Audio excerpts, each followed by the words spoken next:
and what focus on.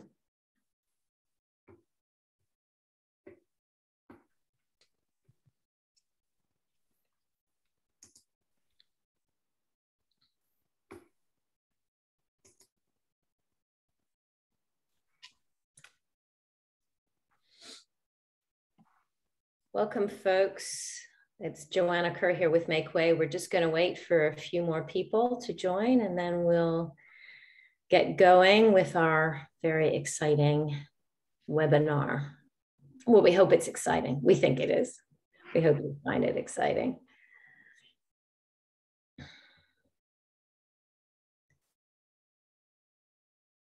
Give it a couple more minutes.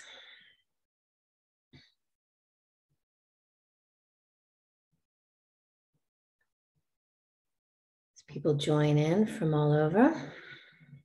Seeing some friendly faces. Hello. Hi, folks. Welcome, welcome.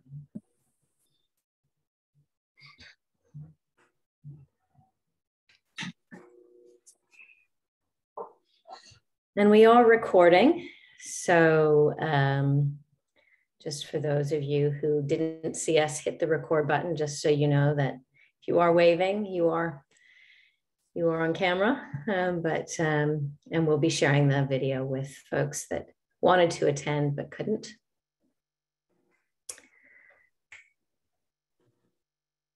Great.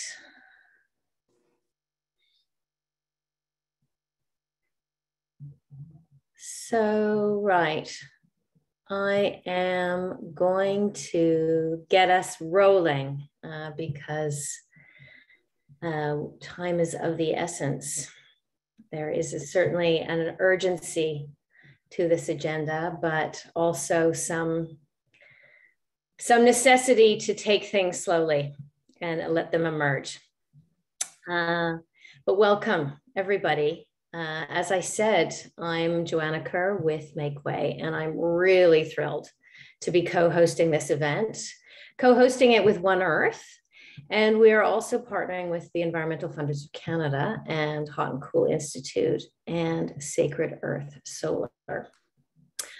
I'm joining you today from a beautiful Ojibwe and Huron-Wendat territory. It's about a couple of hours north of Toronto. And I really don't consider this acknowledgement lightly. I never do. As we're going to discuss today, we know that the resistance, the resilience, the wisdom of Indigenous peoples over the centuries is what we're going to need to center much more intentionally if we are truly to get to a place of sustainable living every day. I think today's conversation is one that many of you have been having, but one we're going to have for many days and years to come. How do we change the way we live, every single one of us on this planet, to save ourselves from climate catastrophe and to ensure that all life on Earth has an actual chance for survival? I'm sure, like me, you walk into a supermarket and you see rows and rows and rows of processed food, cans, beautiful produce. Most of it, you know, is going to end up in the bin. Or you sit in a traffic jam and you're just surrounded by cars, individuals in cars going who knows where, all driven on fossil fuel. Or you look out in your condo and you see crane after new high-rise being built not in ways that are good for the planet or for bird migration. It's this great hypocrisy that we're all living. It's this, cognitive dissonance. What can I do? How is our society going to shift? How are our belief systems going to shift? Our structures, our cultures? And why does it all have to be so polarizing, so political? And these values that are shoved down our throats, every message that we see is that more is better, or all of these things are going to make you more successful, more secure. We measure our economy by gross national product, not by gross national happiness. And nature, well, that's something over there, something that you get to enjoy on the weekends with a hike or on a vacation. But there is good news. We know that there is amazing amount of momentum. And as we hear about the news of COP. Sorry, I couldn't hear what you said. Siri didn't know what I said. There's an amazing amount of momentum. You know, plant-based diets. We talk about circular economy, well-being economy, care economy. We talk here in Canada about Indigenous protected and conservation areas as the nature-based climate solution. We talk about moving from loneliness to community, from clutter to simplicity, from retail therapy to forest bathing. Living joyfully and equitably within planetary boundaries is growing. Fact is, change is all around us, but it's hidden. It's marginal. It's seen as alternative. I don't know, but if you've been to other parts of the world like Costa Rica or Denmark or different towns in England or Salt Spring Island or Bella Bella or Clyde River and Nunavut, you can see things that are happening. The systems are there. Cultural values are reinforced. Behaviors are different. We can live together differently. And that's what so many of us want to accelerate and ensure we do it equitably and that we're not blaming the individual, but we are truly part of a system that is transforming. So let's leave this webinar feeling inspired and knowing what we need to do next. So with that, let me introduce my new friend, Devika Shah, who's taken over Environmental Funders of Canada. And we're thrilled that she's leading the charge there. Devika has had many, many years working on social justice and environment. She's been with the Social Planning of Toronto and the Pembina Institute. She's going to join us now and share a few words. So over to you, Devika. Thank you, Joanna. It's really a pleasure to be here. I want to thank Make Way and One Earth for their leadership in this space. It's really important. So just before I start, I just want to acknowledge that I'm joining you from the territory of the Huron-Wendat, the Haudenosaunee, the Anishinaabe, and the Mississauga of the Credit, otherwise known as Toronto, which is probably the biggest culprit in our country when it comes to the issues we're going to be talking about today. I recently connected with the majority of EFC members one-on-one, and I asked everybody, what do you think is the biggest barrier that the environmental movement faces? And why do you think we're not further along by now? And the number one response by far from funders that have funded a lot of policy solutions and technical solutions has been that our messages to the public has fallen on deaf ears. We haven't been able to move forward. We're preaching to the choir. We need to better understand people's psychology. And it's got me thinking a lot about COVID, which is a global emergency. But in 2 years, all sorts of government rules and regulations that fundamentally have changed our way of life in many tangible and difficult ways have been implemented. And there have also been some positive discoveries about the benefits of working from home and that sort of thing. But to successfully respond to this crisis, we needed a mix of top-down policy solutions like CERB and rules about mask mandates and all of that, paired with all sorts of public education efforts and literally every part of society doing its part to bring about these shifts, including getting 13 provinces and territories to row in the same direction, which is still a work in progress. But it has been successful in that about 70% of the population is going along with it in less than 2 years. Now imagine if we actually admitted that we're in a way, way bigger emergency called the climate emergency. And all of a sudden the government, similar to China's one-child policy said, we're limiting everyone to 1 flight a year and you can only eat this much red meat and dairy per year and the carbon tax is tripling. Even if there were no industry lobby, if we don't have about 70% of the population ready and willing and on board and be coaxable, then that government is going to be booted out and there will be no change whatsoever. So, the reality is we are in a climate emergency and we do have to be on board with making those kinds of changes pretty immediately. So when I think about that and I think about the differences with the climate crisis and COVID, one, COVID had an obvious tangible emergency. People are dying right now. And there's a direct line of causation to a specific virus. Climate change, as we all know, is intertwined with the biodiversity crisis. It manifests in a million different ways, floods, heat waves, et cetera. And we're not saying hundreds of people died in BC from climate change in the form of a heat wave, or thousands of people have died in Syria from climate change in the form of a war fueled by water scarcity. Not to mention that many of the deaths, some are happening now, but many will be happening in the future. So in response to this big crisis, massive system change shifts are absolutely necessary, like they were with COVID, but at a much greater magnitude. And it requires significant government and institutional leadership, but those changes will impact on the way we live our lives. And negatively in some ways, there's no sugarcoating that, but also positively in lots of ways. So we need a large number of us embracing these 1.5 degree ways of living.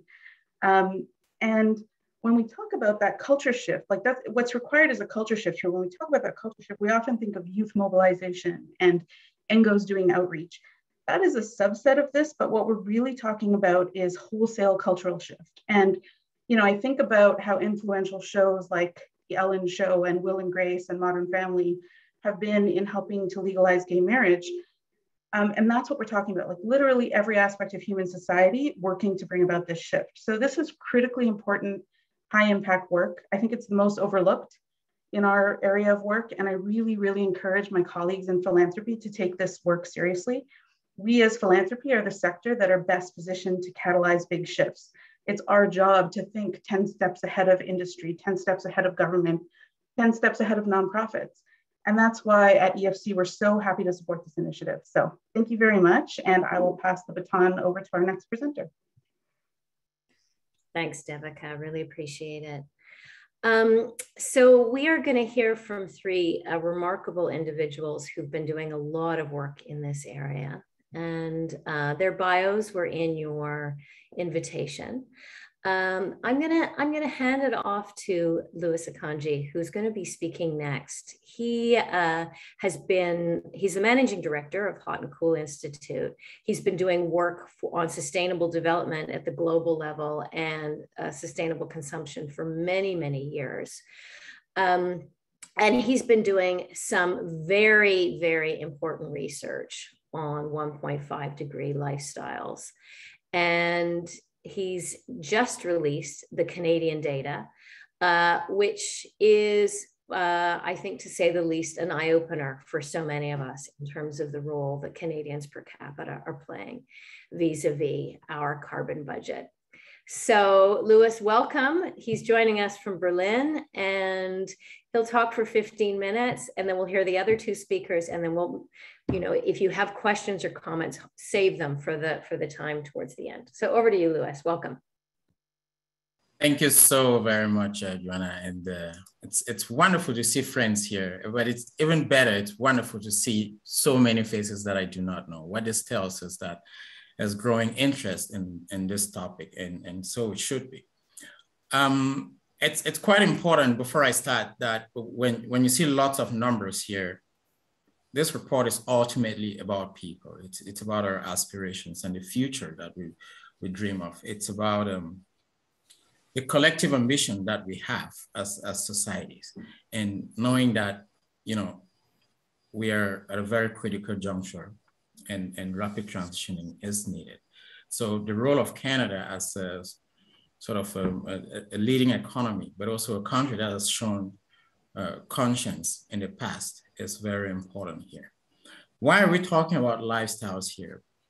Because quite often when people think about lifestyles, it's just a matter, they talk about it in terms of opinions or feelings, and almost as if there's no science behind it. So one of the things we set out to do was to look at how lifestyles can contribute to the Paris Agreement, to the 1.5 degree aspirational target.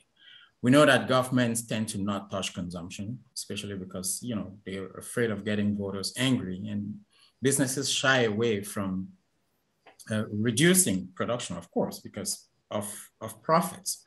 So this is very difficult territory, but I hope to demonstrate that there is science that argues very strongly for a radical shift in the way we live and in the way we meet our needs every day in society.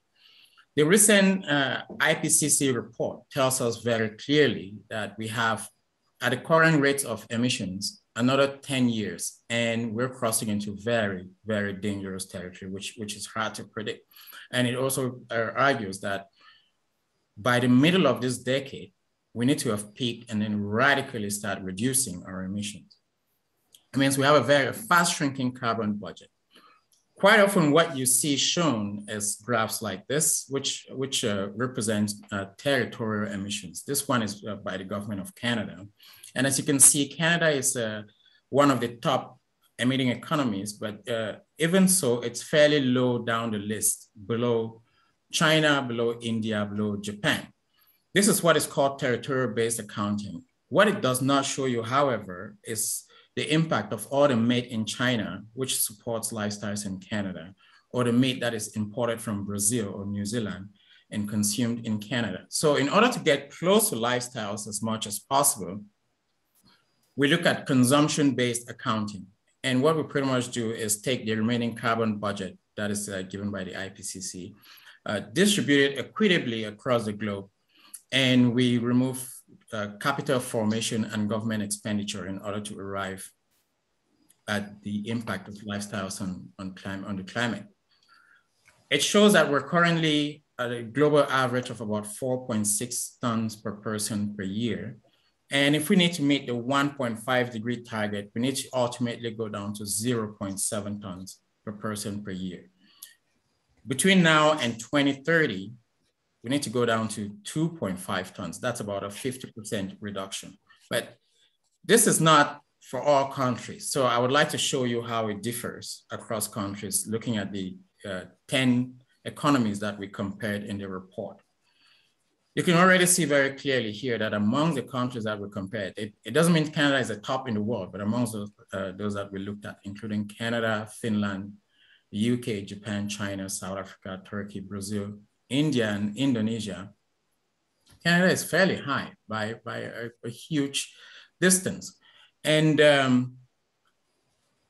remember the 2030 target, this is how much we need to squeeze in, or even the 2050 target, this is how far we need to go down. So these are not small numbers. We're looking at upwards of 80% reductions in lifestyle carbon footprints here.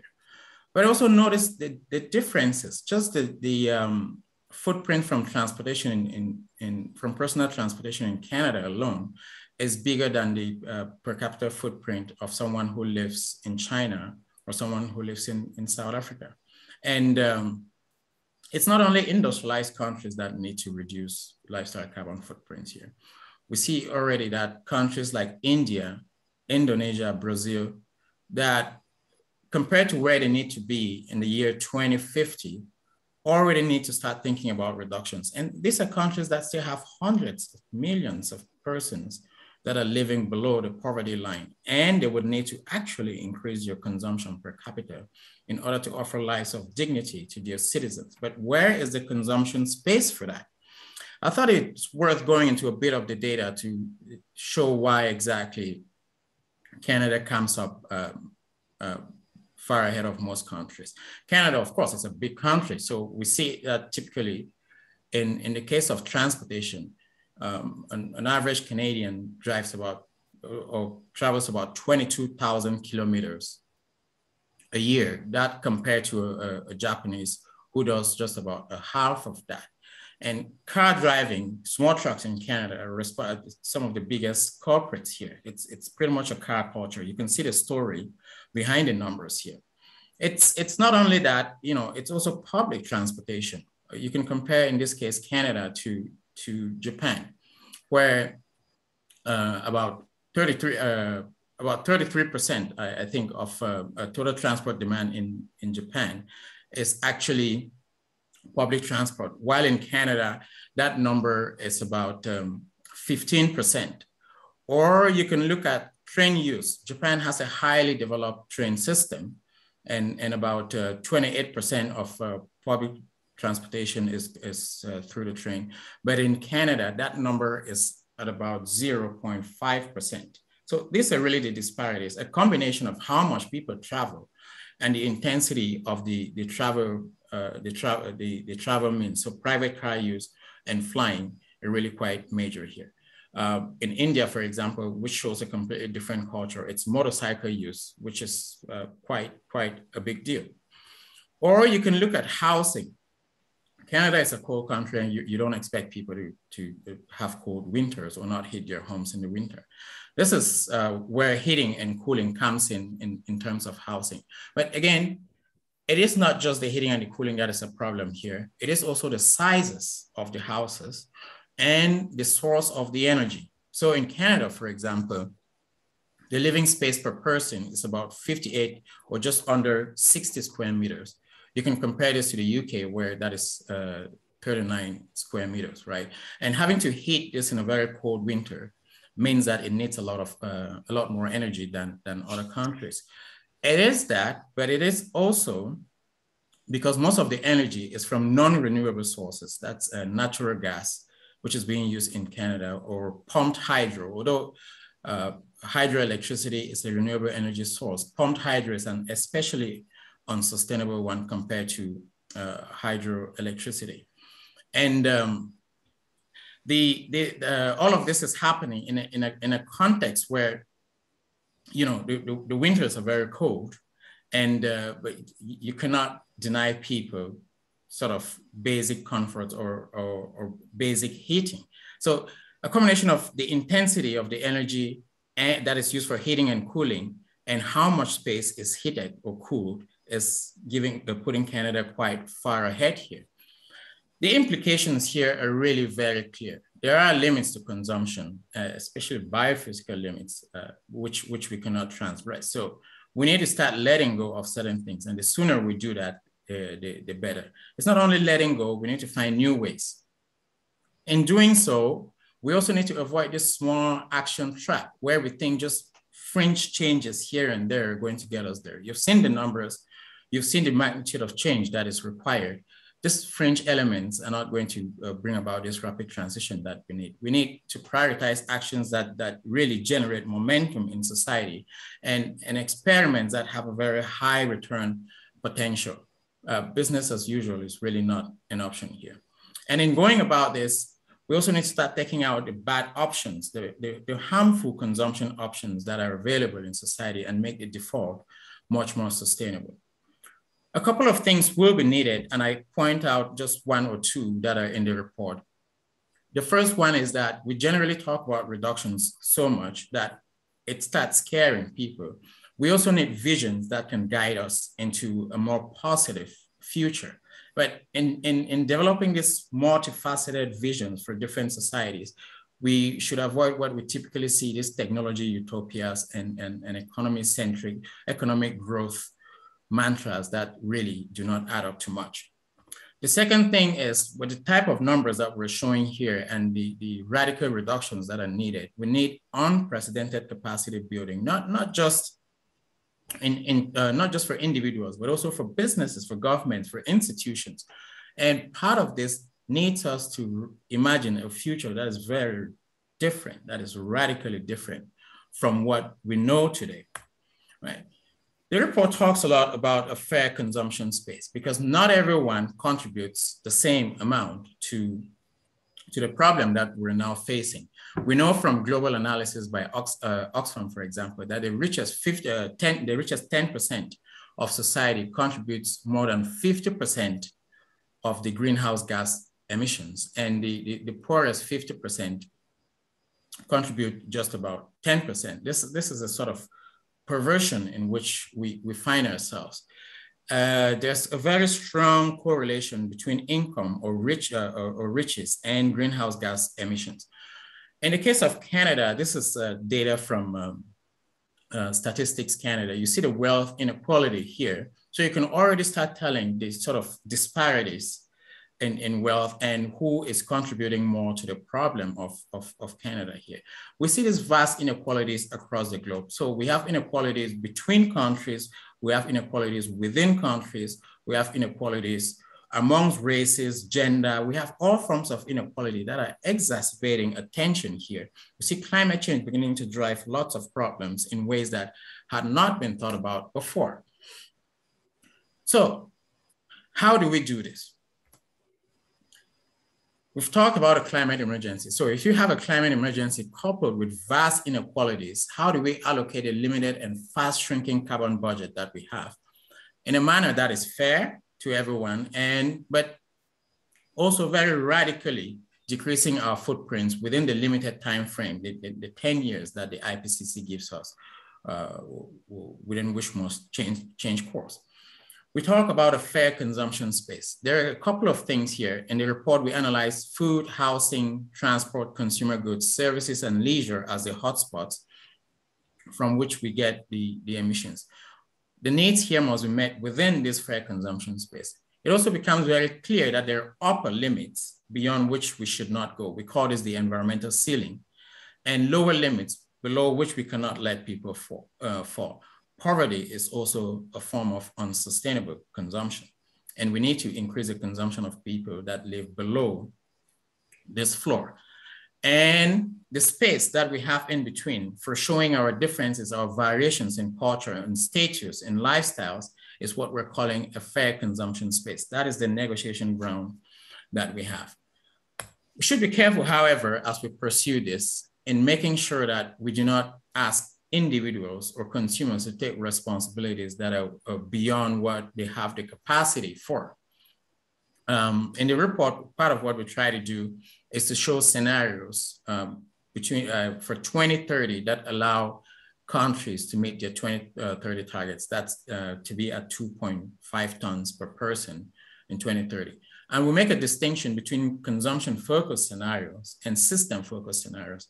In almost all actually in all the countries, and especially in the case of Canada, you cannot get to this target by only changing behavior or by only shifting, changing the system. We need both system change and individual behavior change. This systems, or just asking an either or is just putting here a false dichotomy. We need to get rid of that. And the sooner we do it, the better. But also to start understanding very carefully that people do not get up every day wanting to harm the environment, right? They're just trying to meet their neighbors, to live with each other, to express love and affection, to meet their basic needs. And these basic needs are really at the core of why we consume and what should be allocated for this fair consumption space. As this diagram shows, as you get increasingly outward, you have much less control over that. So your gender, your age, the sort of friendships that you have, your physical abilities, and your income start having a stronger impact on your choices. But it gets even tougher once you start looking at the macro context. So the economy, the messages from the media, the politics and policies, the available infrastructure that locks people into particular behavior modes, or the culture. So you see that people do not always have the means to control the socio-technical context that predetermines certain choices for them. It is quite important then to make a distinction between what an individual can do and what at a systems level needs to change, right? But the problem is that almost all of these are subordinated to an economy that is putting us on fire. The media is subordinated to the economy. The politics or infrastructure decisions are made in a very perverse sense, not necessarily in terms of what drives our happiness, but what brings economic growth. And we need to start replacing this to reposition our economies, our social norms, infrastructure, investments, institutions within a planetary boundary context and with a fair consumption space in order to ensure a fair consumption space for all. There are three very key determinants here that we should take into consideration as we think about the larger scale transformation. The first one is the attitude. This is where education comes in, awareness raising comes in, culture change, and so on. But there's also just having the right attitude or pro-sustainability attitude is not enough. We need something to translate that attitude into action. And this is where facilitators come in. We're talking about laws, policies. We're also talking about the economy, administrative processes, and so on. And last but not the least, we actually need the hardware or the infrastructure that allows people to behave in particular ways. If you're investing more in building highways instead of your public transportation system, what you're defaulting people to do is to get private cars. If you're investing more in building airports, what you're defaulting is getting people to fly around. all this must be considered as governments think about investments, but also as institutions and funders as well begin to drive for a transition towards a future society. Thank you so much for giving me this opportunity. And I hope we can have a good conversation and some really good action going forward. Thanks so much, Lewis. And yeah, please have a look at the report, because it's challenging, but it's very promising in terms of the amount of solutions that are being offered and the amount of work that's going on around the world that I think Canada can also really learn from. So we are going to open up for conversation and questions in a second. But now I get to welcome someone who's dear to me, whom I've known for many years, who is a phenomenal global leader, Melina Labacon-Massimo, who is the co-founder of Indigenous Climate Action and Sacred Earth Solar. And Melina has had the opportunity to talk to Vanessa and I earlier, and wanted to really underpin what Indigenous voices have been saying for a very long time around sustainable living. And we really wanted to ensure that any work going forward is actually completely uplifting, amplifying leading communities and their perspectives. And Melina is going to share with us some really, I think, poignant and profound perspectives on this. So Melina, welcome. Tantegwakia, Neo Melina Miawapin Labokhan Masmo Nia Nihiao Kineskuntanawao. That is my language for introducing myself. I am Nihiao Lubukon Cree from Northern Alberta, Treaty 8 territory, where I was born in my reserve called Little Buffalo.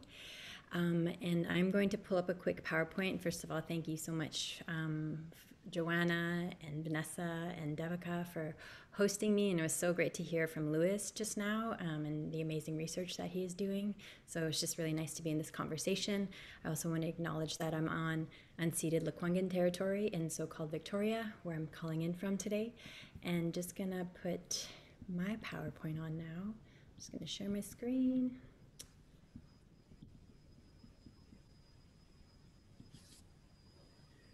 So, equitable 1.5 degree lifestyles.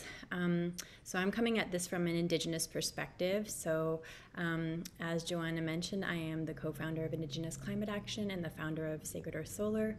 I'll talk a little bit more about some of the work that we do, but first wanted to introduce myself and kind of give a basis of the perspective and the places and spaces that I come from and why I do the work that I do, because I'm, as I said, Lubukon Cree, and I was born into a small community that until my lifetime has been affecting, has also been impacted and affected by the tar sands and fracking and logging and all the different types of extractivism that we're also talking about today. So my dad is a residential day school survivor. He was hidden from in our community, was hidden from the Indian agents that were coming in and taking the children. And so that's my dad on the right corner. And then the left is my kukum, my grandmother. So I really love where we're from. But unfortunately, we are in the middle of the Alberta tar sands, as most people now know the tar sands. I was born in the Peace River region on the left side.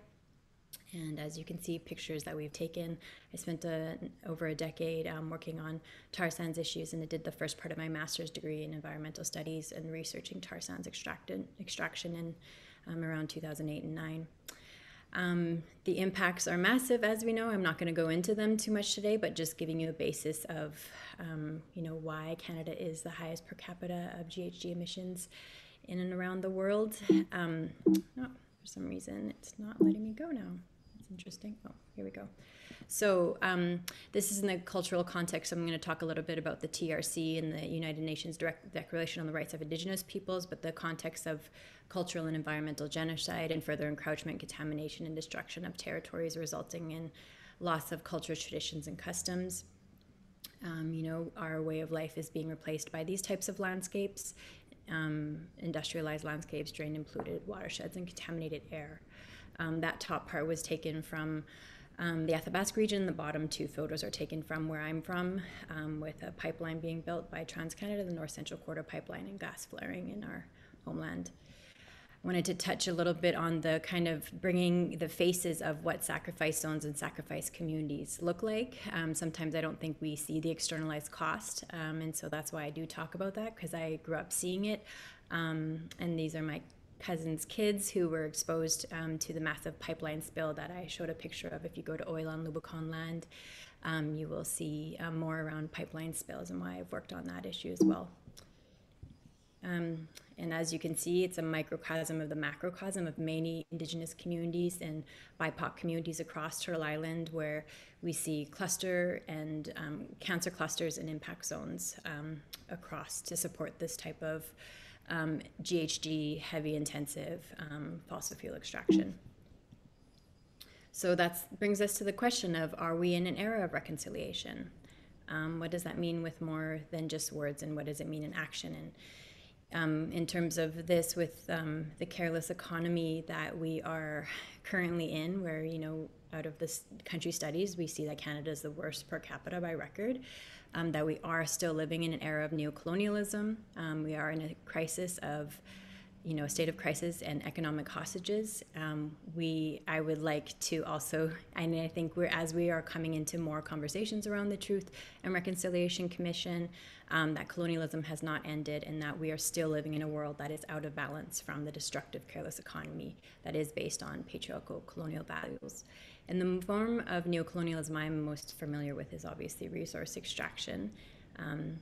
But yeah, the TRC, and kind of putting this into the conversation today.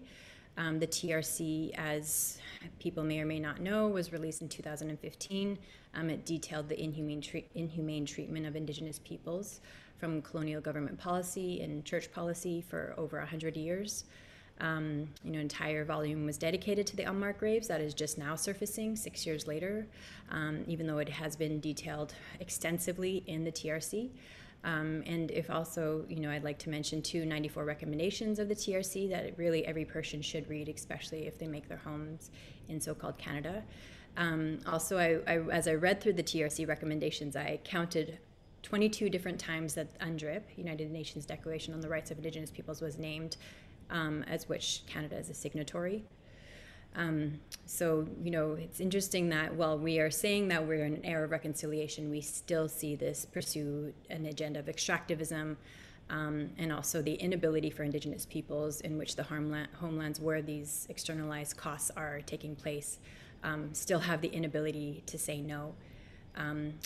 As we see in Section 35 of the Canadian Constitution, where our rights are enshrined, we are still literally fighting in the courts to this day to ensure that that is the case, which was enshrined in 1981. So that's kind of couching us into this conversation of what a just recovery looks like as we transition to more equitable ways of living and being. As I said, there was in the Just Recovery over 100 plus signatories of the Just Recovery conversation, where Indigenous rights is upheld within the Just Recovery conversation that's been having since COVID began. And I also want to direct people to Section 32 if you don't know it already. The UNDRIP you can read online. It's really easily to access. So it also suggests for folks to read it if you are in this line of work. I think it's really important for people to read this international legislation, which does impact us here on the ground in so-called Canada, but Section 32, especially with free, prior, and informed consent, why you hear so many Indigenous peoples talk about this, because it is about the ability for our communities to say no, and that consent is different than, quote, consultation, which is a word that's thrown around a lot, which doesn't actually mean a lot in our communities. There is a critical paradigm shift also that needs to happen with kind of the conversations around what does collective care structures mean, how are we trying to switch from individualism into the collective as we face the climate crisis.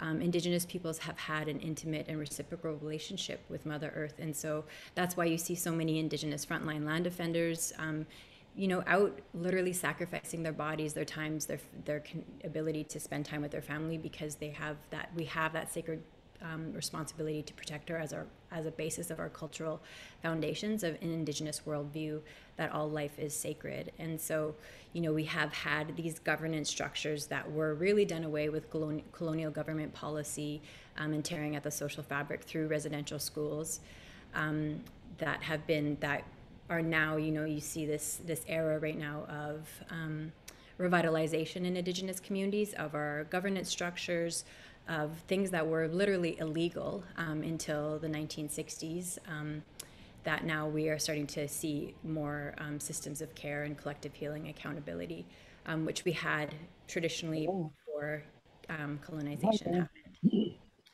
So I'm going to talk a little bit about empowering community-based solutions in this context as well. One example is the project we did back home as a part of my master's degree. It was a 20.8 solar project which powers our health center. This is Carlton. He was 21 at the time.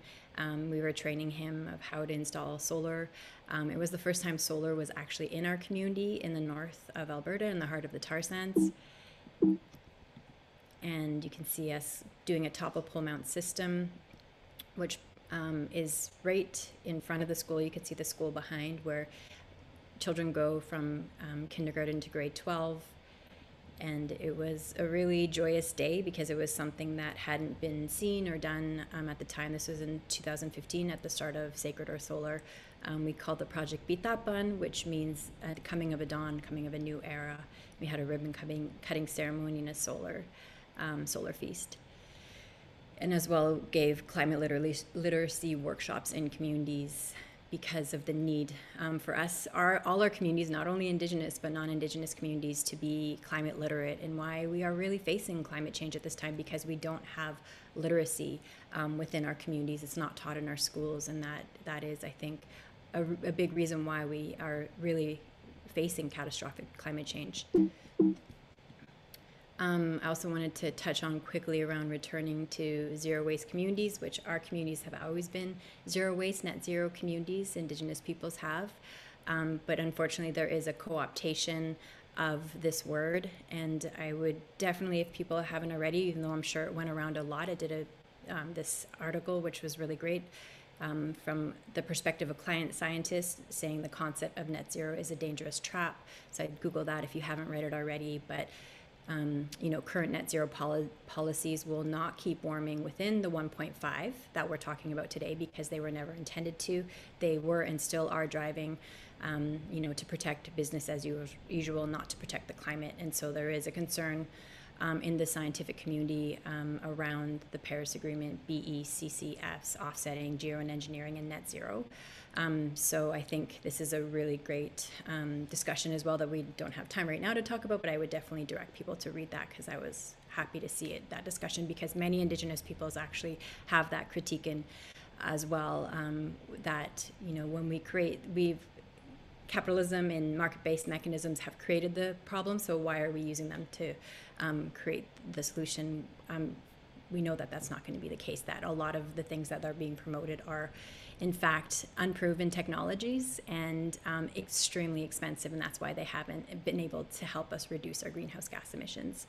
But instead, we need to see things like this, where we see communities transitioning away from fossil fuel extraction and implementing renewable energy technologies as a transition technology.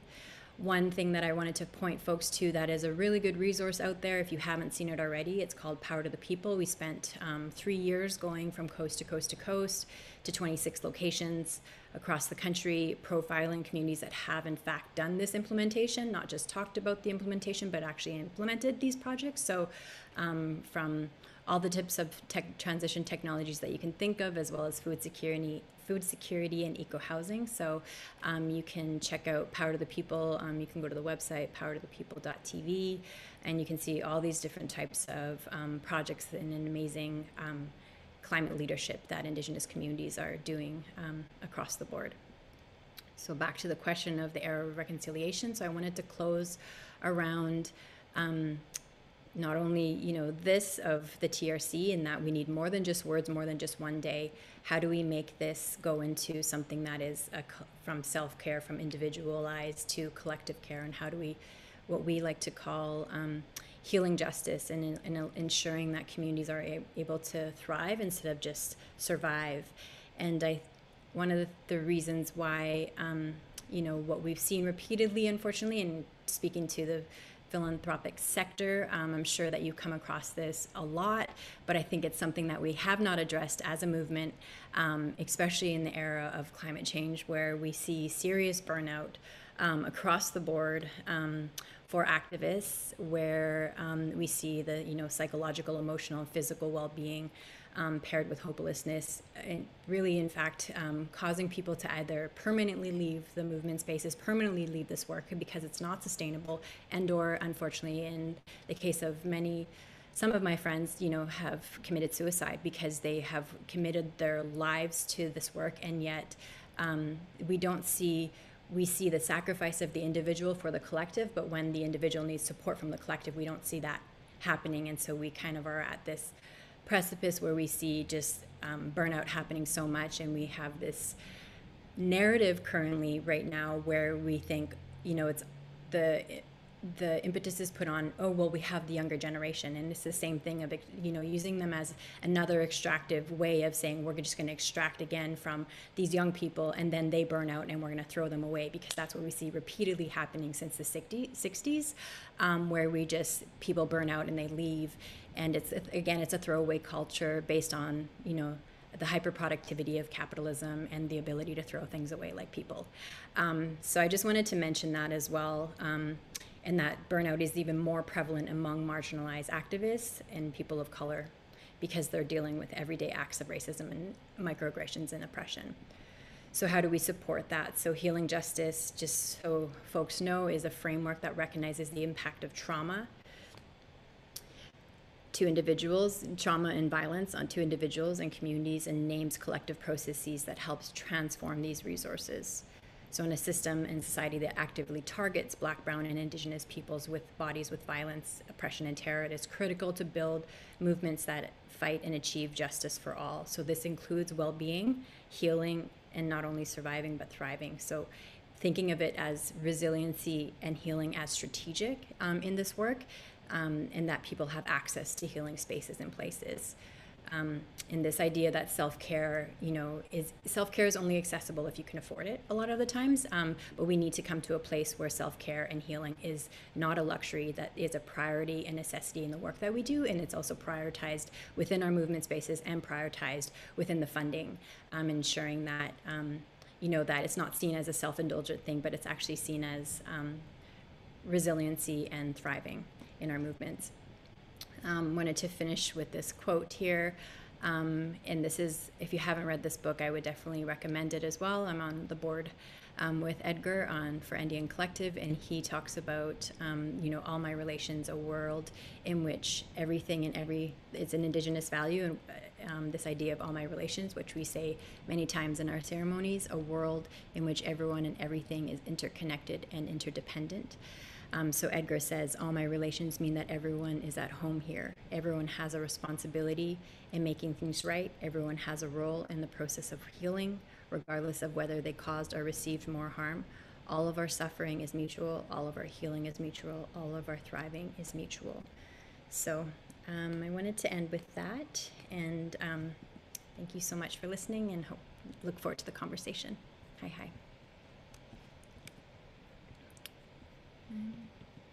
Absolutely brilliant. Thank you. Can you hear me? Yeah, absolutely brilliant, Melina. And I think you can see how Melina is able to put, you know, from absolutely kind of all of these macro systems together, and how, you know, these sacrificed communities and individuals, and how these cultures of extraction are endemic. But they weren't necessarily always there. They are things that we can change. Patriarchy, capitalism, colonialism have come along, and the ways that Indigenous leadership is disrupting the narrative and demonstrating the power of healing justice and land back and what real truth and reconciliation looks like. It's actually, it's fundamental, it's central to this conversation and the role of philanthropy as well. So thanks so much, Melina. I now hand the screen over to Vanessa Timmer, whom I had the pleasure of meeting a year and a bit ago, but it feels like we've become fast friends. We actually haven't met face to face, just through screens. And Vanessa and I decided that we were going to partner to do this work together, really trying to think about what should philanthropy be doing differently, and what could all of her global and local research, how could that be really accelerated to shift cultures and behavior. And, you know, bringing in folks like Lewis and Devika and Melina, you know, there's so many incredible individuals that are doing this work. So how can we build off of one another? So Vanessa has been doing research and connected to communities for years and years. She's had a TV show. She's the executive director of One Earth. But she really is a global leader, and it's my pleasure to welcome her and to share her perspective for the next 15 minutes, and then we'll truly open it up for conversation. Over to you, Vanessa. Great, thank you, Joanna. Yeah, it's great to co-host this with Make Way. I'm from the executive director of One Earth. We're a nonprofit think and do tank. So we both do the research and also the action on the ground and globally on sustainable ways of living. And I'm here on the unceded territories of the Musqueam, Tsleil-Waututh, and Squamish First Nations peoples, also known as, now known as Vancouver, but that's the Coast Salish people's land. And I'm pleased to speak and connect with all of you about kind of recommendations for action. And of course, all of the previous speakers have already spoken about their thoughts around action. And all of you on, all 143 of you on the phone, or however many are, 46 now, we're all doing many things to move the dial on climate and nature and justice. And, you know, the work that we're talking about today is really a complement to many of the things you've already been doing on supply side solutions, policy. And what we're saying is that the actions we want to take, it's really an untapped potential, this lifestyle behavior lens, particularly because 72% of, for example, greenhouse gas emissions can be attributed to households, but also these lifestyle changes enable better and maybe ease off on some of the need for supply side solutions such as CO2 removal technologies. And so that's really why we wanted to really look at this, is to connect it to some of the excellent work you've done in the past. And as Joanna is saying, to come together as a collaborative group to take on the lifestyles and behavior change to the scale and magnitude that Devika, Lewis, and Melina have been speaking to. So with this vast untapped potential, the one thing I can say is typically we have not done well on talking about this topic. We've actually blamed people. We've used fear and guilt messaging. It's not been very effective. And one of the best expressions of that came to me on a call about a year ago now at the launch of the Future Ground Network. This is Rebecca Hamilton and Sam Lin, who are part of a fantastic group here in the Coast Salish Nation called Sustainabiliteens. And they spoke about their experience of getting involved in this work. And they really spoke to my heart, because when I was 14 years old, my sister Dagmar and myself and 14 others started the Environmental Youth Alliance. So I can definitely relate to taking action as a young person. This is me marching in the old streets of Vancouver. And so what Rebecca said, which I thought was really evocative, is she said, you know, I remember being in elementary school and sitting on the dusty class carpet and learning about this thing called climate change and the resulting impacts for hurting millions of people around the world. And then I remember being told that this unprecedented catastrophe was in fact my fault, and that the only way to solve it was for me to personally change my light bulbs, take shorter showers, not litter, and drive less. And she goes on to say, this individualized action, it's disempowering, it's a limiting framework because our choices are constrained by bigger systems, but it's also not smart because social movements and organizing for collective action and climate justice movements, that's the force that's big enough to shift the overall balance of power. And she also went on to say is also where she made some of her best friends was in that community. And so I think that's another piece of the puzzle, connecting with others, collaborating together. So the limits of that individualizing framework, that's the first pitfall that often we fall into. But Sam Lin makes the other point, which is that she said, my understanding was that solutions to climate change required us to recycle. I would tell my parents to stop idling the car. I would turn off my lights and try to take shorter showers. At the same time, I was equally passionate about social justice and building a world where we all had opportunities to thrive. In the beginning, these two narratives were distinct and separate in my mind, but it's about bridging our understanding of climate change and social justice in order to get to the roots of the climate crisis and rebuild our world with equity and justice. So we really want to be focusing not on individualized action and also across ecological limits, living within planetary boundaries, justice and fairness, and being guided by well-being rather than gross domestic product, as we mentioned at the beginning. So as Lewis was mentioning, we want to reduce harmful and excessive consumption and inequity and increase in sustainable consumption, basic needs for all, and well-being. How do we do that? Well, the first thing is about what we measure, which is we want to measure whether we're staying within boundaries in our carbon budget and ecological budgets fairly and increasing well-being. And we also want to measure it across these domains. But here's the thing. What we measure isn't necessarily where we put our action. So if we want changes happening in transport, goods, housing, and food, we might not just focus just on that. We might need to look broader for bigger actions that we can take. And I'll show you what I mean. So let's move away from some of these pitfalls of overly focusing on individual action or just on environment and justice separately, or just on these domains, and go for some strategic shifts. These strategic shifts I'm about to show you to inform our action were developed also with the Hot or Cool Institute, with climate outreach funded generously by the KR Foundation, and with Erica Priggen-Wright. And I also want to note that SCORI, the Sustainable Consumption Research and Action Initiative, Helena Brown and Philip Verhofter on the call, and Jeffrey Barber and Karen Ontank as well. And they've really helped us think about this from their research and expertise. So here they are, the 5 strategic shifts. We need to move from that individualized action to taking action on collective ways and with societal change in mind. From static snapshots of lives at one point, what is a footprint at this moment, to thinking about lives in their full dynamics.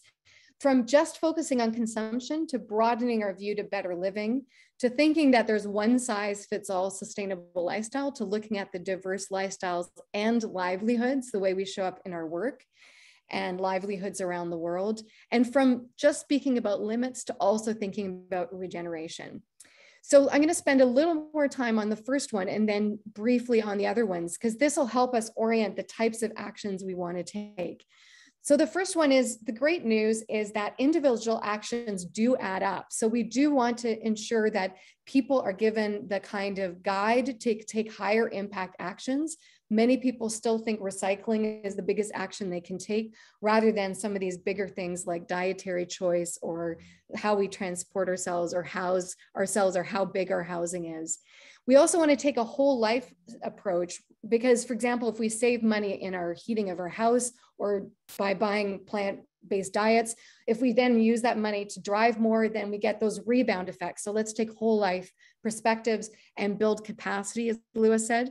And this is one thing that I want to say, there's some really unexpected solutions when we don't just focus on domains. For example, we found that shortened work weeks actually lead to reduced emissions. The patterns of time use, including how busy we are, we actually consume more when we're really busy and stressed. So how we balance work life and leisure is critical. There's a lot of gendered aspects to this discussion as to who makes decisions.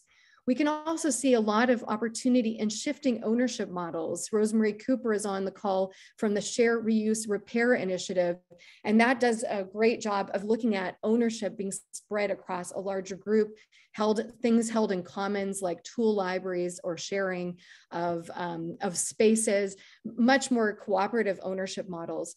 And while we do all this discussion about individualized action, we have to remember that a lot of the way we live our lives are because of our habits. And a lot of choices we make are driven not by rational choice, but by emotions. So, and we are actually, for example, taking a shower every day is a cultural practice that I might do because it arises from our culture. So it isn't a practice that we consciously think about. It is kind of embedded in our culture. So let's embrace the irrational and automatic routine aspects of behavior and use different behavior approaches like prompts, giving recognition to people, influencing each other socially, making certain programs a default. This is the kind of actions we want to take. And we want to engage people in groups because we actually take these actions in a space of interconnection with others. So Lewis showed you that embedded person. So I'm going to show you that same idea, but in terms of why we consume all the way to the left because we want to meet needs and desires. So people take actions in their lives because of habits or choice or social practices. But we also consume because we want to fulfill social connections and functions like belonging, connecting with others, being recognized, fitting in. And in reverse, our way of living actually influences others. If we put solar panels on our house, other people might get inspired to do the same. If we, for example, eat differently than we would have, other people feel the same. So this is about talking together about the actions we're taking to spread those social norms, to normalize sustainable living.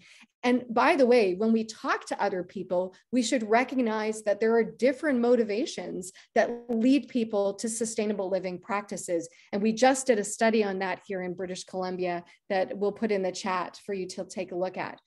Lewis talked about how we're locked in and enabled or constrained by different structures that make it more affordable or accessible, convenient, or desirable, and then within the Earth system.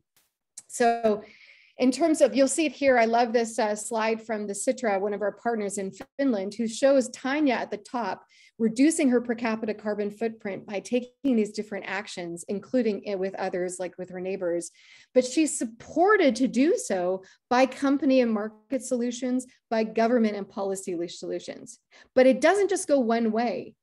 People influence the system too. We're part of the system. So we do our actions, but we also can shape narratives, social norms, normalize behaviors. In terms of governments, we can vote, volunteer, advocate, and create these mobilizations, these groundswells of support for bold action across government institutions. And we ourselves are also often producers. Perhaps we connect with others and make things. It's our livelihoods, not just our lifestyles we're interested in here. We shape supply side markets and technologies also by giving them social license or backlash if we think it's greenwashing. And we use our money to influence the system too. So as climate outreach says, to be on track, everybody needs to take action. Governments, businesses, individuals, particularly the biggest footprints. When social norms start to shift, low carbon lifestyles become desirable and mainstream. Infrastructure shifts to lock in positive change. Governments heighten their ambition and commitment to ensure we reduce emissions. As the social mandate gets stronger, the emission gap gets smaller and our chances of getting to a better world increase. Lifestyle change makes systems change possible. So let's take a look at some of the other big moves, strategic moves we need to do. This one's really interesting. Typically, we've looked at lifestyle carbon footprints as snapshots. What is somebody's lifestyle footprint right now? But we can actually take advantage of life changes and transitions, such as becoming a parent, retiring, immigrating, moving homes, because this is the moment when habits are in flux. And if we build support, we can actually get people to move into very sustainable lives at that moment and support them on a journey. We also need to broaden our view from consumption to better living because our lives are not just about consumption. Happiness is connected to trust, health, safety, a sense of purpose, time spent with others in nature, in spiritual practice, practice and in community. So let's not just talk about what we're reducing for high intensive groups, but also what we're gaining in terms of non-material, non-market aspects of well-being. And that's where that healing justice and support for self-care is critical. Lewis mentioned imagining sustainable living, using artists to do so, and creating experiments of the future. And Joanna also mentioned supporting those living sustainable lives today. As Melina was saying, Indigenous communities are leading the charge, women, youth, intentional communities such as eco-villages, they can help us shape our cultural foundations. So we look from consumption to our lives in all their glory. And that's what'll help us move the dial in such a massive way. And we want to kind of visualize what life could be like in these sustainable living futures in ways that have a rich rootedness in place. This is from a vision from South Africa. And I love this quote from Silawat Cloutier, who said, she's from a Canadian Inuit activist, you know, we need to reimagine new ways of doing things, our unsustainable economic values, and align them with Indigenous values. Inuit and other Indigenous peoples are not just victims of globalization wreaking havoc on our communities. With their understanding of nature, which they depend on for their food source and powerful character builder for children, Indigenous peoples have much to offer in helping to galvanize a largely disconnected urban world. She strongly believes Indigenous wisdom is the medicine we seek in healing our planet and creating a sustainable world. And this is kind of getting back to, and there's a Sacred Earth Solar example. It's not going to be one size fits all lifestyles. Let's celebrate the diversity. And that means we need to shrink and share as well. The strategies for addressing that 10% and 1% income earners, there's many suggestions. For example, engaging those of us with high incomes in our multiple roles as consumers, as lobbyists, as investors, as symbols. Redefining wealth, and not just talking about reducing footprints, but reparations and reconciliation. For the middle income group, it's leapfrogging. And we have to remember that while we're living high intense lifestyles, other people are living half lives. Our lifestyles are dependent on others inequitably serving us around the world. And we need to acknowledge the contribution of resource poor communities and ensure their basic needs are met. And of course, building Indigenous and leading communities and their strength. And finally, moving from limits to regeneration. How do we heal as we start building these social and ecological futures? Because we have to take the reality check. We are in ecological overshoot right now, and we have systematically oppressed many communities in extractive ways. And so as we move forward, it is about regenerating with leadership from those leading communities. So those are the strategic shifts. And I'll just say that in the funder collaborative that Joanna will speak to, we're actually recommending these funder priorities: reinforcing our ecological interdependence and nature regeneration, supporting these leading communities and Indigenous-led movements, transforming our culture, focusing on those emission hotspots, but in ways that move across domain, whole lives, and income groups, and really emphasizing the role that cities play in actually shaping our lives. We've got the BCIT Center for Eco-Cities here on the call, Christina Olson and Cora Halsworth and Jenny Moore, and there's a lot we can do in actually getting cities to take a big step in the right direction. And ultimately, this all helps us ask, how do we want to live as we move forward? So I look forward to collaborating with many of you on this work and to building this leadership together here in Canada.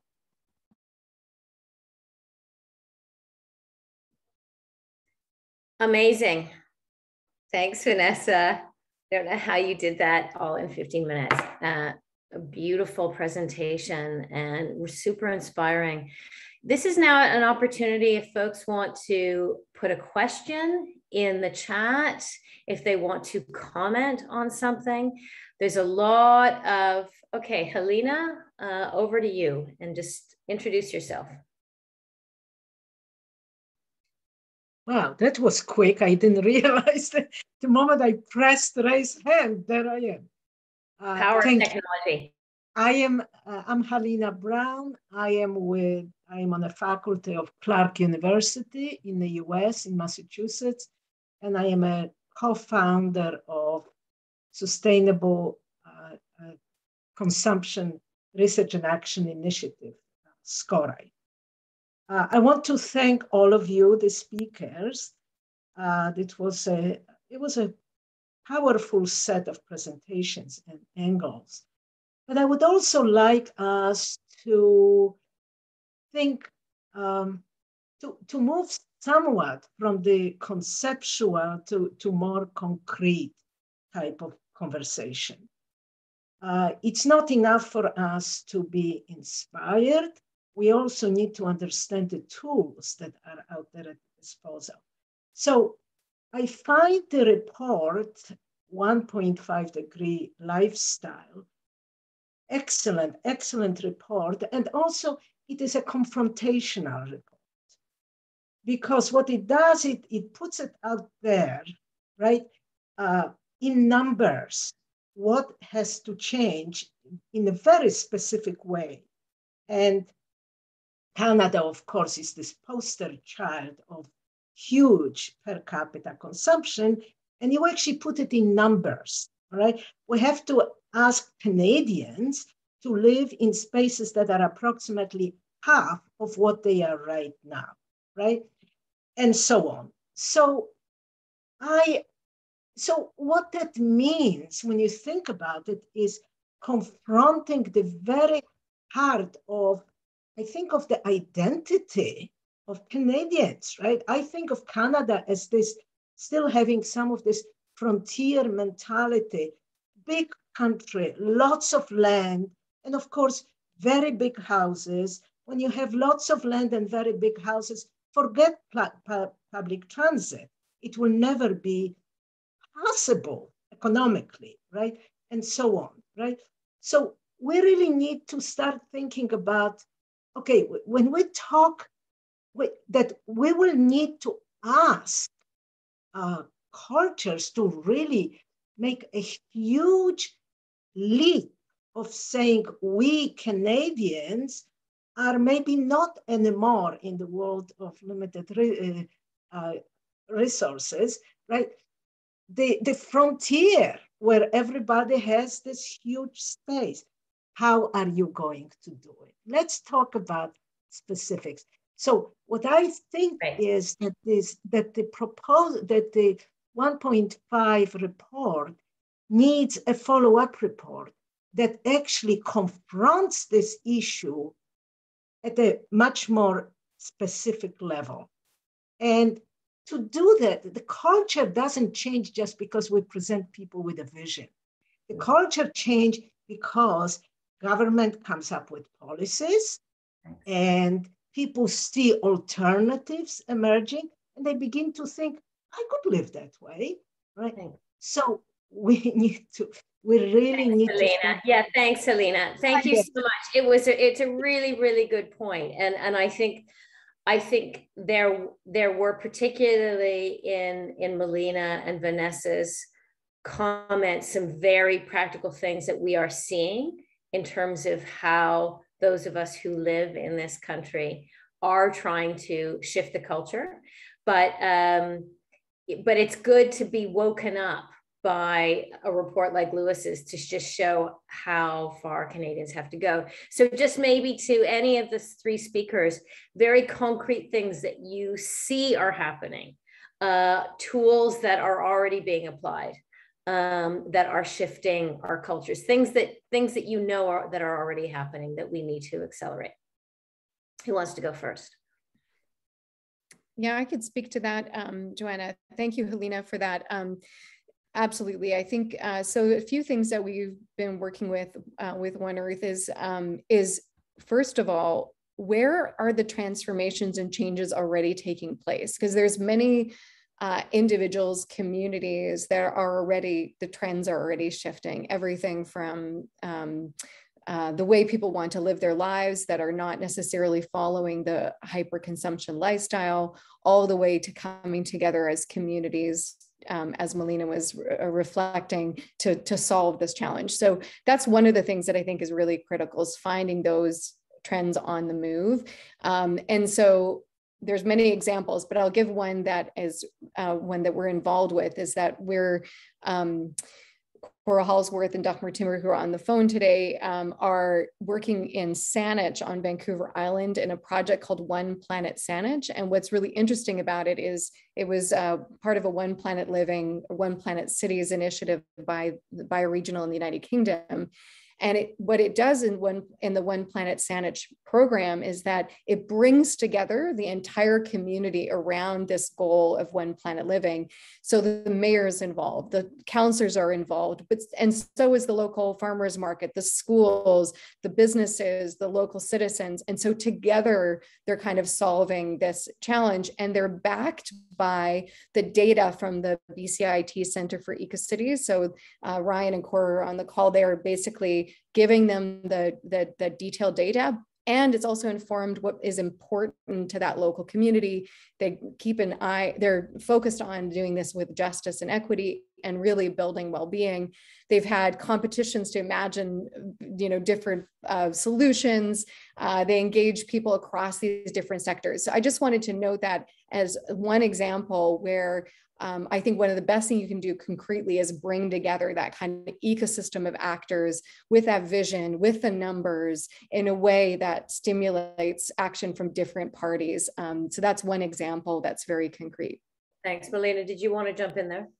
Sure, yeah. I mean, I will go back to Power to the People. That was, a 3-year project where we went from coast to coast and we showed the actual implementation of projects and how the engagement of multi-sector projects come together through government participation, through the renewable energy sector, through building renewable energy policy, through pushing those types of needs so I guess I'm going to put this here again. This is the Inspired Initiatives page of Power to the People, where it shows different places across the country that have actually implemented, from my community to Kanaka Bar to Alert Bay to Haida Gwaii to Listigosh in Quebec to Seasheld in BC to the Teslin community in the Yukon to the 6 rivers of the Grand Nation in Ontario, Bella Coola, Taloquiet, to Taiku River Tlingit, which is the Yukon-BC border, Ukulani, Gull Bay in Ontario. So there is just so many projects that are happening. There's literally hundreds into the thousands of projects that are happening. So I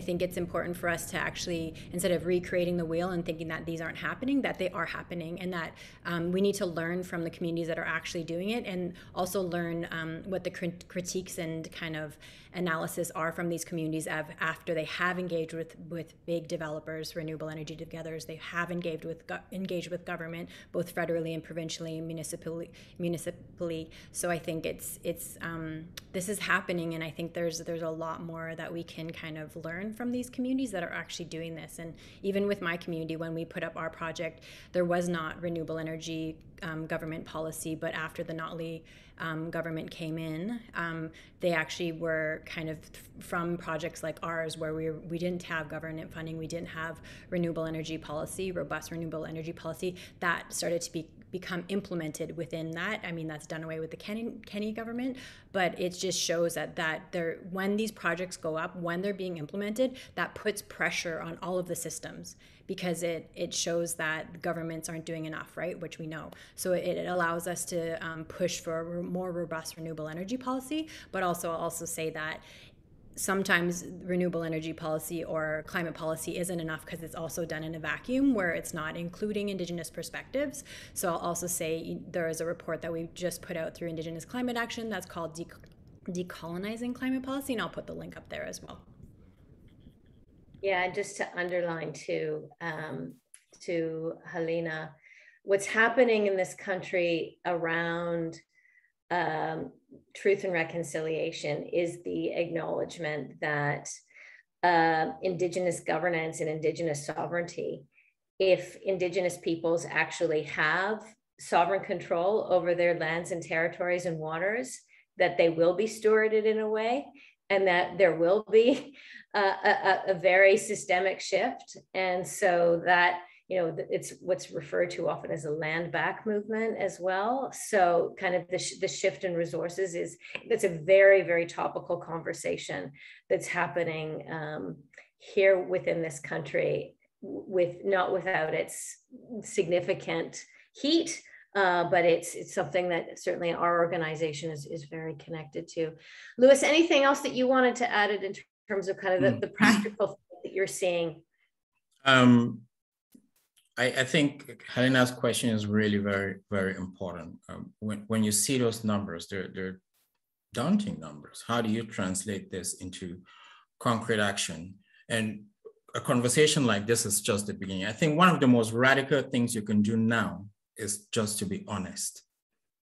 Just to be very honest about the situation, honest when you vote, honest when you talk about your freedom to consume. If we have a limited budget shared equitably and you consume beyond your budget, who picks up the tab? That's someone else, somewhere else. Yeah. When you vote for someone who is putting out policies that clearly disadvantage other people or other groups, are you being honest to yourself and to the things that you actually see? One of the most radical things you can do now in an emergency like this is to be honest. Some of the things we have in the report that I'd like to bring out, which are very practical. Two of them, one, universal basic services, and two, choice editing. I'll start with choice editing because it's one of those uncomfortable areas. Governments or businesses choice edit by saying, for public health reasons, well, we don't give you the option of not using a seatbelt if you're driving, or at least in Canada, not buying a gun and running around with it in public, and things like this. This is called choice editing. But in a planetary or in a climate emergency, shouldn't sustainability be a criteria for choice editing? Shouldn't we be able to say private jets are not allowed because we simply do not have the budget for it? We don't have the carbon budget to be able to afford this. Should we continue building highways instead of beginning to build public transportation systems? Should we still be licensing houses that allow for, 300 square meters per family when we know that we cannot afford this? So how do we start choice editing? How do we take out the harmful consumption options from even being there in the first place? And how do we induce a social innovation that leads to acceptance of social radical measures, but also that allows a certain innovation that brings in alternative ways of meeting needs? We know that there are several communities around the world that are living well within planetary limits. They're happy, they have well-being. What can we learn from them? How can we translate those into how we design our own policies and practices and everyday living, or how we relate to each other? The second one, which I've briefly touched upon, is universal basic services. I know that a big part of the conversation now is around universal basic income, but it's a bit, there's only so much you can do with money, and money just adds a lot more consumption into the economy. We have to find non-economic approaches to dealing with this. If we keep using just economic approaches to dealing with this problem, we're just gonna tunnel dig and lock ourselves in even more. In the report, we have something called universal basic services. The whole idea is profits and so on come from the global commons, even if businesses would not acknowledge this. Everyone, therefore, deserves to get a very basic minimum of their needs covered through this exploitation. So healthcare, which Canada knows very well, education, digital services, and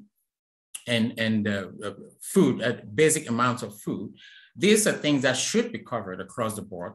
The logic to this is it's both a moral one, but it goes beyond that. There's a lot of research. Look at research by Julia Steinberger and her team, that where she used to be at least, showing that shared approaches are not only less carbon intensive per person, they actually start building communities and bringing people together. So a lot more shared such as tools, libraries, more communal housing or reduction of housing sizes and more collaborative sort of housing can help not just in reducing the per capita impact of persons in Canada and around the world actually, but it would help in what we're seeing now, a lot of frustration of individualization, people living alone, and the psychological stress that goes with it. Just being very honest about these things, including saying, I don't know, can create a lot of room for us to find to build a better home for ourselves. Yeah, thanks. We've quickly run out of time, but I didn't want anybody to feel like the comments that are being shared are not being taken on board. Yes, this recording is going to be made available, and I'm assuming that people's PowerPoint presentations are also shareable. I'm working on that assumption. But just wanted to say that Make Way and One Earth are very committed to a funder collaborative of really figuring out the ways in which we can drive this system-led change within Canada, building upon some of this global research and also support to leading communities, the ways in which there should be far more research into social science and behavior change that around climate and nature that hasn't existed.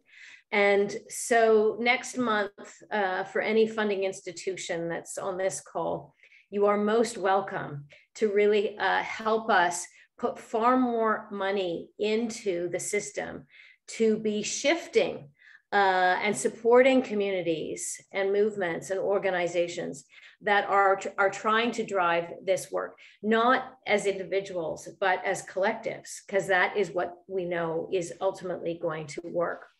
And how individual change shifts political and corporate behavior and vice versa, and how to get that moving, because we know in so many parts of the world that that shift is happening much more visibly and much more quickly. And it's something that we want to really inspire and generate in Canada.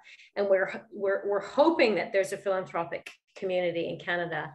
There's a handful of funders who've come forward and say, yes, sign me up. I really am very interested. And they can be outside, obviously, of the environmental funding community. It's the funders that are supporting the arts, that are supporting Indigenous rights, that are supporting health, that are outside of these domains, but that are understanding the fundamental cultural behavioral shift that every single person living in this country has to make, but one that we hope that we can make joyfully, where our communities are going to be healthier, where there is going to be healing justice, where there is going to be less loneliness, where there is going to be healthier foods and shorter distances in which to travel. And so this is the work that we are committed to doing. And as I said at the beginning, this was just one of many conversations to have, but one that we want to really lift up. That so much of the conversation in our country around climate has been kind of a battle of kind of the future of energy and where, what's the future of the tar sands, the oil sands. But as we know, it's so much more than this. And seeing some of the comments about, kids are being told, they're reusable bottles and the recycling and, the little things that kids are guilting into their parents. We hope we have demonstrated here that's not what we're talking about. It's being able to support the social platforms, the social infrastructure, the kind of shifts into social movements that's going to shift corporate and corporate behavior and policy change. Really, really take on the system collectively. So do reach out to joanna.kerr@makeway.org if you're interested in joining the collaborative. But before I end, is there any last word that my wonderful colleagues want to share? Lewis, I'll start with you and I'll end with Vanessa. Any final words before we wrap up? Thank you so much, Joanna. I think I'm really one of the very lucky persons that has lived in Canada, and I've enjoyed being there. The huge thing to me that is very personal is that Canadian culture is a very, very supportive culture. It is a culture of people, right? So it feels a bit unfortunate that it has ranked so high up there, much against what people actually think is happening.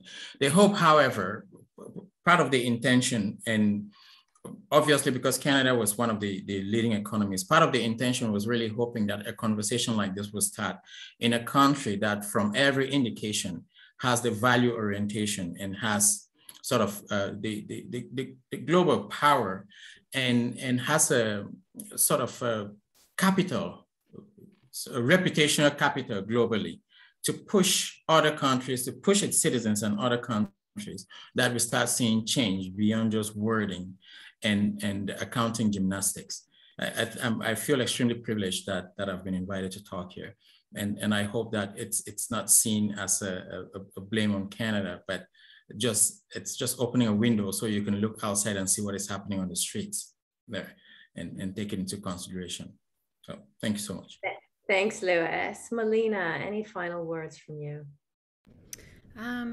Just also the flip of the script of even though Canada it is an incredibly privileged place to be. Coming from an Indigenous community where I grew up with no running water and no paved roads, there's that dichotomy that exists even here within Canada where the communities with the most burden of environmental degradation and climate change impacts are shouldering that, but yet have the least amount of access to resources and a lot of times are doing the most, in my opinion, putting themselves on the front lines to abate climate change. And so I'd say just continue to support Indigenous communities. And I really like the quote where it says, move money where the trauma is the deepest, in terms of the healing justice and the work that needs to be done through this process of truth and reconciliation, which I think every single person that calls their home Turtle Island needs to be a part of that initial step in a long journey of what actually reconciliation should and could look like.